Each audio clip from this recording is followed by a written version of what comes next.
Ludicrous feed is proudly sponsored by Carloop, data to empower Australia's EV revolution. Hey everyone, welcome to today's video where we will be comparing the two different variants on offer in Australia for Xpeng G6, namely the standard range up against the long range. We'll be using the Xpeng Australia website and looking at pricing and also the different specs on offer between the two variants as well.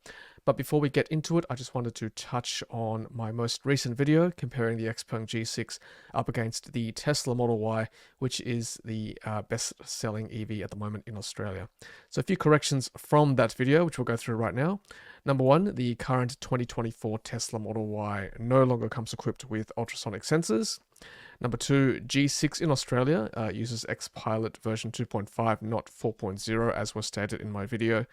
Thirdly, the DC charging speed of the Xpeng G6 using the 800 volt architecture is quoted at being able to charge in less than 20 minutes between 10 to 80%, not 26 minutes as was stated in my video originally.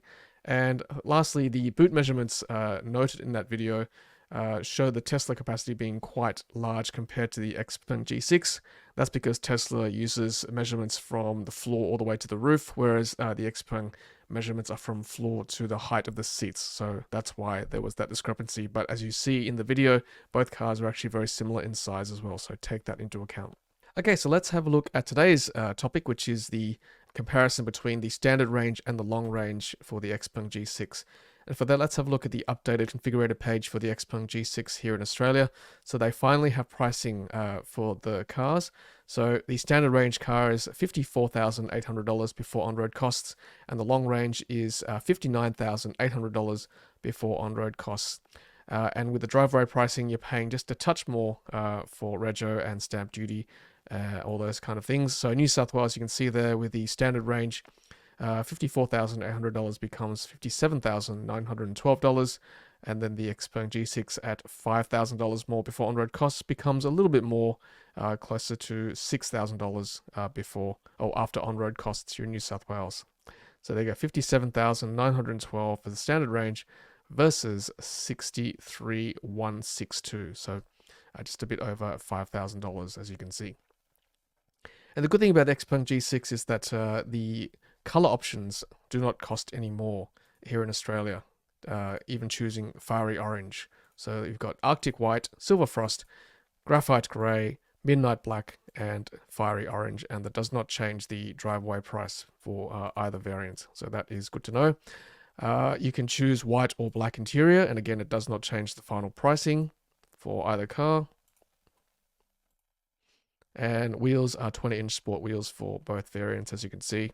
And for now, until 31st of October 2024, a home charger is included with the vehicle, and I think installation is included as well.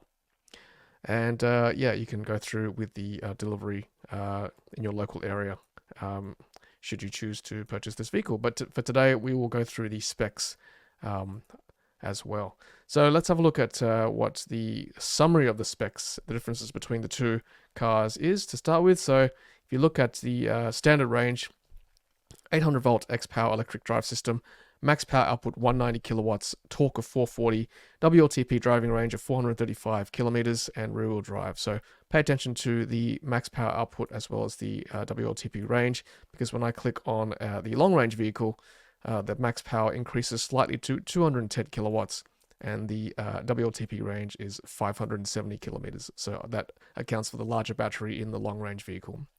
I'll touch on that and expand on that very shortly. So that's a quick summary of the pricing and the quick differences between the two variants. Let's expand that a little bit more and go through the specs page. So comparing the standard range and the long range vehicles, you can see there that the dimensions are exactly the same for both vehicles. Wheelbase is the same. Number of seats is 5, of course. Weight is the same as well, which is interesting because they've got different batteries. So I would assume that the weight of the long range vehicle, despite being a bigger battery capacity, is because it's a denser chemistry, being NCM versus LFP for standard range. More on that very shortly. Payload 528, trunk space 571 litres and 1374 litres with the rear seats folded. So that's the same for both cars because, they're essentially both rear-wheel drive vehicles as well. Stated here, rear-wheel drive powertrain for both cars. So the main differences are here in this section. So we've got power of 190 for standard range versus 210 for long range, as we said earlier. Both have the same torque, both have the same top speed. The standard range can accelerate from 0 to 100 kilometers an hour in 6.6 seconds versus 6.2 seconds for long range. We've got the same braking distance, cell type, LFP, lithium iron phosphate for standard range, and long range is NMC, nickel, manganese, cobalt. And because the long range has a denser chemistry in NMC compared to standard range LFP, that probably accounts for the same weight, the same curb weight for both cars. So the capacity of the standard range is 66 kilowatt hours, long range is 87.5 kilowatt hours. Energy consumption is quoted as being similar, 17.5. Driving range at 435 kilometers WLTP and 570 for long range. Of course, we'll try to do a real-world test drive in the Xpeng G6 in upcoming content, so stay tuned. Both have a 11 kilowatt AC charging capacity, and differences in charging time is due to the different capacity of the battery, of course. DC charging speed, 215 versus 280 kilowatts at top speed. Of course, we'll have to look at the real-world charging curve for that to verify those speeds. And DC charging time quoted at 10 to 80% in 20 minutes or under. CCS2 for both. Same suspension, same braking system, drag coefficient 0.248 for both cars. Both have the same Xpilot 2.5 hardware, both running on NVIDIA Orin X. Both have the same Xpilot driving capacity as well, with cruise control, lane centering, adaptive turning cruise, active lane change, and automatic speed limiter. Xpilot parking, which we've demonstrated, of course, in the Melbourne test drive, so check out that video. It was quite impressive, to be honest. Same safety, same forward collision prevention, same side collision prevention as well in both cars, same rear collision prevention. We've got the hardware, which is the infotainment screen, Qualcomm Snapdragon in both cars. Both are capable of 4G network and Wi-Fi. 10.2-inch screen for the digital dashboard, drive instrument cluster screen, and both have a 14.96-inch center infotainment screen. And also other capabilities like Bluetooth, mobile phone unlocking, mobile app remote control, app intelligent car locating, all included with both cars. Both have the voice activated, both have smart navigation, which we've shown in the Sydney test drive video. Both have app stores, both have Apple CarPlay and Android Auto as well, and both offer over-the-air software updates. Very similar exterior features, which we'll go through in a real-world walkthrough once I get a media loan car. And as you can see, the inclusions are all very similar for both cars. So that includes wireless charging in the vehicle, heated steering wheel. What else have we got? Sound system, Xpeng Xopera surround sound system. We've got a heat pump as well, dual zone climate control, purification system, rear AC power outlet. I assume that's V2L. And yep, heat pumps already mentioned there. Seat adjustment, 6 ways for both cars, all powered.